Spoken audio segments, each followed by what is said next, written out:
मराठी महिन्यांमध्ये सर्वोत्तम मानला जाणारा मार्गशीर्ष महिना सुरू झालेला आहे. मार्गशीर्ष हा भगवान श्रीकृष्णाचा आवडता महिना सर्व महिन्यांमध्ये श्रेष्ठ मानला जातो. कृष्णाने गीतेमध्ये म्हटले आहे की महिन्यामध्ये मार्गशीर्ष आणि ऋतूमध्ये वसंत ऋतू सर्वश्रेष्ठ आहे. त्यामुळे वैदिक काळापासून या महिन्याचे विशेष महत्त्व आहे. मार्गशीर्ष महिन्यात भगवान श्रीकृष्णाची पूजा अर्चा केल्याने सुख, समृद्धी आणि यश मिळते. तसेच सर्व समस्याही दूर होतात. वास्तविक मार्गशीर्ष महिना हा पूजापाठ आणि उपासनेसाठी शुभ आहे. या महिन्यात विवाह, मुंज इत्यादी विधी देखील होतात. परंतु 2 तिथी अशा आहेत ज्यामध्ये कोणतेही शुभ कार्य करणे अत्यंत अशुभ मानले जाते. अन्यथा व्यक्तीला संपत्ती आणि सन्मानही गमवावा लागतो.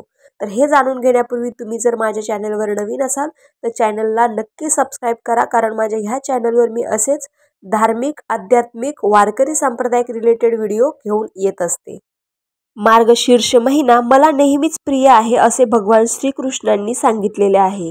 जो मनुष्य मार्गशीर्ष महिन्यात ब्रह्ममुहूर्तावर उठतो आणि स्नान करून ध्यान करतो त्याला मी स्वतःला समर्पित करतो.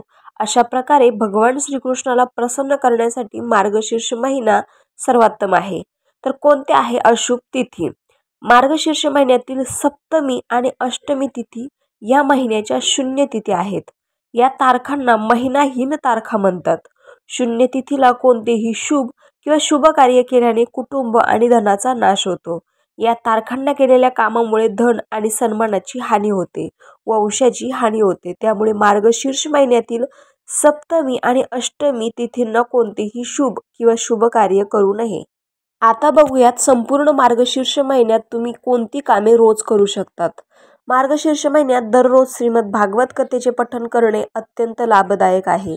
तसेच ह्या महिन्यात ओम नमो भगवते वासुदेवाय ह्या मंत्राचा जप करावा. मार्गशीर्ष महिन्यात पवित्र नदीच्या पाण्यात स्नान करणे अतिशय चांगले. असे केल्याने सर्व प्रकारच्या पापांपासून मुक्ती मिळते आणि मोक्षही प्राप्त होतो. मार्गशीर्ष किंवा आघाण महिन्यात एका वेळेस स्वतः भोजन करा आणि गरीब आणि गरजू लोकांना खाऊ घाला.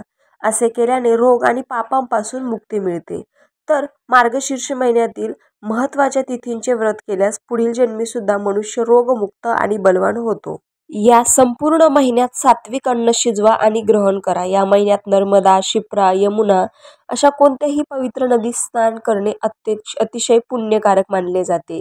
या काळात गायी, कावळे, कुत्रे आणि मुंग्यांनाही अन्न देणे अत्यंत फलदायी असते. या महिनाभर दानधर्म करणे अत्यंत शुभ मानले जाते. आता बघूया जी व्यक्ती व्रत करणार आहे, मुलगी, कुमारिका, सुवासिन, तर त्यांनी कोणत्या गोष्टींचं पालन करावं. व्रतधारी स्त्रीने बुधवारी सूर्यास्तापासून शुक्रवारी सूर्योदयापर्यंत कांदा, लसूण, मांसाहार टाळावा. हे व्रत करणाऱ्या स्त्रियांनी केवळ पाणी, दूध आणि फळांचेच सेवन करावे. रात्री कुटुंबासह मिष्टान्न व फलाहाराचे भोजन करावे. पूजा करताना आणि कहाणी वाचताना मन शांत आणि आनंदी असावं. व्रताच्या दिवशी घरातील वातावरण आनंदी असावं. एखादी अडचण आल्यास हे व्रत इतर कोणाकडूनही पूर्ण करून घ्यावं, परंतु उपवास आपणच करावा. वाद, भांडण करू नये. बोलताना चुकीचे शब्द वापरू नये. मार्गशीर्ष महिन्यात भागवत पठण केल्याने पुण्य प्राप्त होते. या दरम्यान भगवान विष्णूच्या चतुर्भुज रूपाची पूजा करणे फायदेशीर मानले जाते. महिन्याभरात रोज सकाळी उठल्यावर ओम नमो नारायणा किंवा ओम नमो भगवते वासुदेवाय किंवा गायत्री मंत्राचा जप करावा. मार्गशीर्ष महिन्यात विष्णू सहस्रनाम, भागवत गीता किंवा गजेंद्र मोक्षाचे पठण करावे.